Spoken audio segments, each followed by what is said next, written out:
Okay, so this is my second little Python tutorial, chiefly making it for the kids that I teach at GCSE, but I'm hoping that it'll be useful for somebody else. So let's get right into it.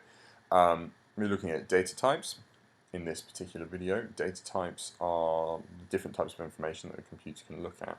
And I'm going to be looking at 3 of them in this video. The 3 ones that you're going to need for most of the simple tasks that you'd encounter as part of your GCSE studies. And that's going to be integers, strings, and floats. There are others, but these are the sort of simple ones. This is your inroad, if you like. So the first one is a string. Now, string is something nice and simple. It is basically anything that you like. Okay. In Python, it goes between speech marks. They can be speech marks like that, or speech marks like this. Doesn't matter. It helps to be consistent though, because you can use speech marks within speech marks. So it's just sensible to try and keep it all the same, and then if you need to use a speech mark within a string, then it's easier to handle. So yeah, I top tip: keep it simple, keep it consistent, and they will always appear in green. Okay. Now the advantage of this is it can quite literally be anything you want. It can be numbers, it can be symbols, it can be letters, but the computer can't handle them in any particular way. And what I mean by this is, if I were to create a variable, inside of that put string, a number in a string, and then another variable, 1, 2, 3, inside another one, and then go print number plus number. No, I'm just noticing something there. We need our variables to be slightly different for purposes of this. Right, so number plus number 1, run that, and what I'm going to end up with is 1, 2, 3, 1, 2, 3. It's just the 2 strings pushed together, which is not brilliantly helpful. I suppose it has its place, but it's not helpful in that respect. We can't actually do math with a string. So to be able to do some math, what you need to do is have a variable, and we are going to have an integer. Now the difference is we don't have the speech marks, and it'll appear in black. Okay, so if we go number is equal to 1, 2, 3, and then number 1 is equal to 1, 2, 3, and we do the exact same thing, print number plus number 1, and we run that sucker. You'll notice you get 1, 2, 3, 1, 2, 3, because that's what we did to begin with, where the 2 strings are pushed together, but we also get 246 because we've actually been able to do the math, because it's an integer. Okay, and the third data type that we're going to cover in this particular video is a float. So if we again have some variables, and we call it number, we go 1, 2, 3, 0, and number 1 is equal to 1, 2, 3, 0, or just to make it interesting, 0.1, why not?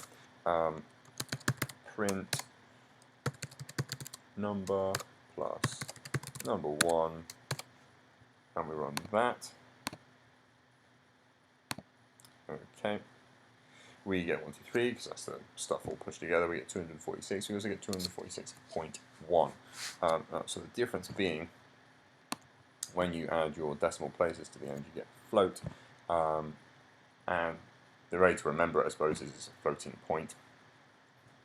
This is obviously useful if you're going to be handling, say, money in your program.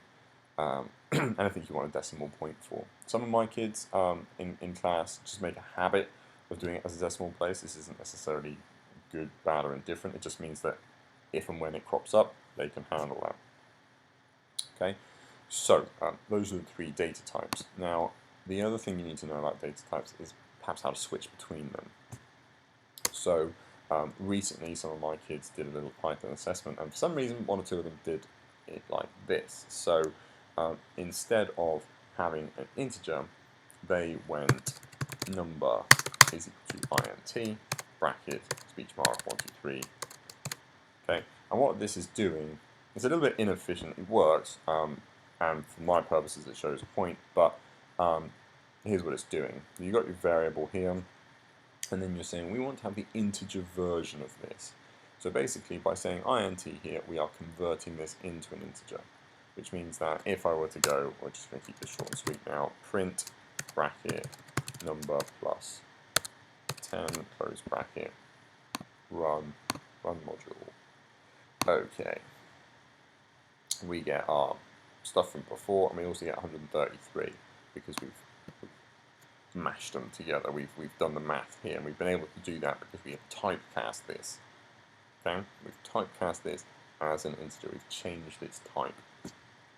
Okay, and you can do this any way you want. You can say number is equal to float brackets comma 1 2 3 and then go print number close.